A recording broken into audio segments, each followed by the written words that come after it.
Sterling, this is an election official there. Received. There's 281,376 that are still outstanding. I'm hoping to get the military received and outstanding before the end of this press conference, which will hopefully come in on my cell phone. Early vote in person, obviously we smashed a record for turnout on that one. We're at 2,074,857. So that means right now we're looking at 3,037,743 votes that have already been cast across Georgia. Now, the previous record for a runoff election was in 2004, I think it's right, Saxby-Chambliss race, which was 2.1 million votes that were cast. That is the previous record. And in the election 2018 runoff election, we saw just under 1.5 million. So obviously a lot of interest. I'm sure Georgians are tired of TV ads, text messages, voicemails, and mail. So it's all going to end very soon, hopefully. In preparation for the election tomorrow on Election Day voting, we have 6,963 poll pads. They finished the final loading of their data today before lunch. We had about 21 counties were the last ones to go. Most of them completed it over the weekend. There will be a total of 2,648 polling locations open on Election Day. We have a couple that have been closed due to some shortages and some other COVID-related items, but the total we have right now is 2,648. We don't anticipate changes, but they always may happen. We have shared those locations with Georgia Power and the EMCs in case there's power issues or any other issues that might come up from that. And we've seen a few shortages of poll workers. So I think specifically we saw Morgan County, they're going to lose 2 locations because of that. Now, what we've seen also is a difference in the turnout models depending on congressional district and county in this state so far, in large part driven by the continuing misinformation and disinformation concerning the value of people's votes in this state. The Secretary wants me to make clear that everybody's vote is going to count. Everybody's vote did count. I want to make that abundantly clear. If you care about, the values and direction of the nation you want to see, it is your obligation to turn out and vote tomorrow, be you Democrat or Republican. However, right now, given the nature of the president's statements and several other people who have been aligned with him previously, who've literally had rallies saying protest and don't vote, we are specifically asking you and telling you, please turn out and vote tomorrow. One of the things specifically I've had to argue with people whom I've known for 20 years, they say, well, we feel like our election was stolen. We feel like our votes don't count. And I said, okay, I'm not acknowledging that the election was stolen because it wasn't. I'm not acknowledging that there was massive voter fraud because there wasn't. But I said, but if you believe in your heart of hearts that there was, the best thing for you to do is to turn out and vote and make it harder for them to steal. If that's what you genuinely in your heart of hearts believe, turn out and vote. There are people who fought and died and marched and prayed and voted to get the right to vote. Throwing it away because you have some feeling that it may not matter is self-destructive, ultimately, and a self-fulfilling prophecy in the end. So everybody who cares about the future of this nation should turn out and vote. It's vitally important. It's absolutely important. And the reason I'm having to stand here today is because there are people in positions of authority and respect who have said their votes didn't count, and it's not true. And I'm going to do it again, and I'm going to go through all this anti-disinformation Monday. It's whack-a-mole again.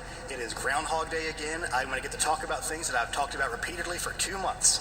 But I'm going to do it again one last time, I'm hoping. Because at the end of the day, we want to make sure people understand their votes count. Every person, every voice matters. And I know that there's people who fought for that for years about this. So let's start again. And yes, some of this is going to come out of the continuing statements from the president and some of his supporters.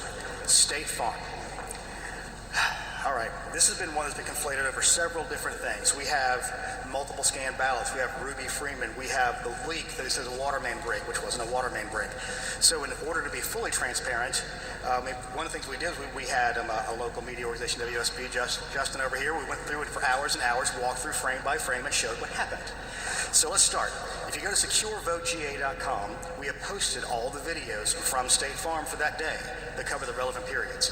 5:23 a.m., they walk in and they discover what is essentially a pond on the floor where you can see water coming out of the sky. So they say, okay, we can't do our work here this morning. They call in the State Farm people. It's not Fulton County people, which is one of the other things they said. There's no Fulton County work order to fix the water leak. And guess what? It wasn't in a Fulton County facility. It was in State Farm. So they were the ones who fixed the leak. And it was a urinal that was overflowed because we were turned off because guess what? Nobody's in State Farm because of COVID, other than this particular usage. So they turned off all those things and it went over the edge of the relief valve, and that's what caused the leak. So they come in. Then you go to another one about 7 in the morning or so, where you have essentially I don't know what to call it, the drying Zamboni that's driving around on the carpet, cleaning it all up.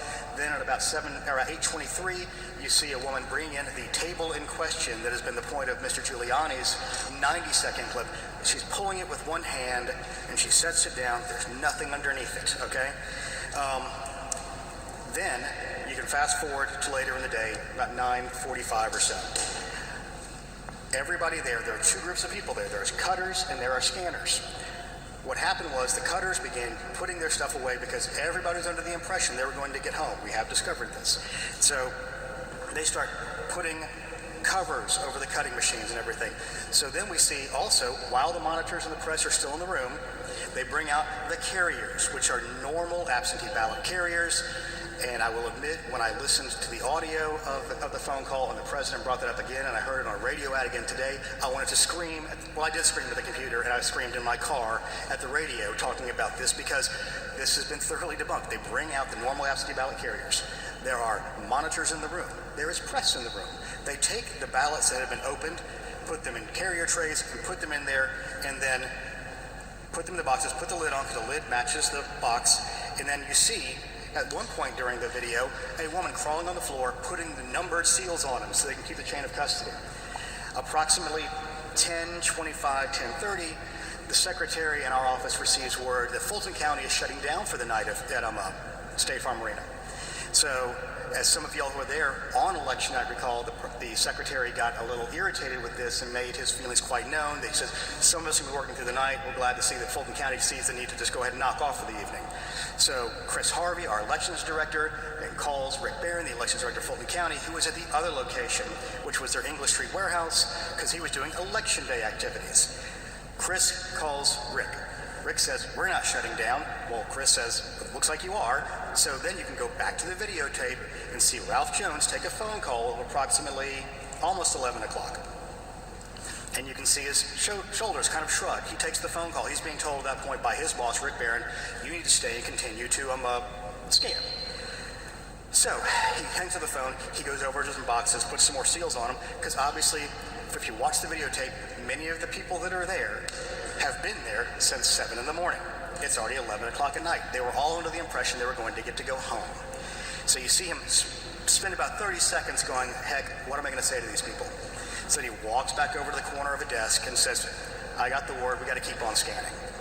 So they go back to the boxes that you see them put under the table at the approximately 10 o'clock hour. There is videotape of this, and this is what's really frustrating. The president's legal team had the entire tape. They watched the entire tape, and then, from our point of view, intentionally misled the state senate, voters, and the people of the United States about this. It was intentional, it was obvious, and anybody watching this knows that. Anyone watching it knows that. That's why we released the entire tape for people to watch. So there's this claim that was done. So they pull those out and begin to scan. Then the other claim comes from about a woman named Ruby Freeman and multiple scanning. One of the things you need to understand is a normal ballot processing, if there is a problem with a ballot, what it does is it stops. But before that, 4 or 5 will get through. So they say, delete that last batch and rescan it so they scan properly. That is the normal process that is done. Secondarily to that, everybody might be familiar with the fact that the president wanted us to do a hand recount, a hand retally, which we ended up doing under our audit. That audit showed that there was no problem with the machine scanning. If somebody took a stack of ballots and scanned them multiple times, you would have a lot of votes with no corresponding ballots. So let's go over the numbers one more time. Statewide, it was for the sheer number of ballots, they were off by 0.1053%. For the margin, they were off by 0.0099%, which shows that the machine scanned properly. Our counties did a great job of following these batches and doing the hand count properly, appropriately, with scrutiny and with observers. So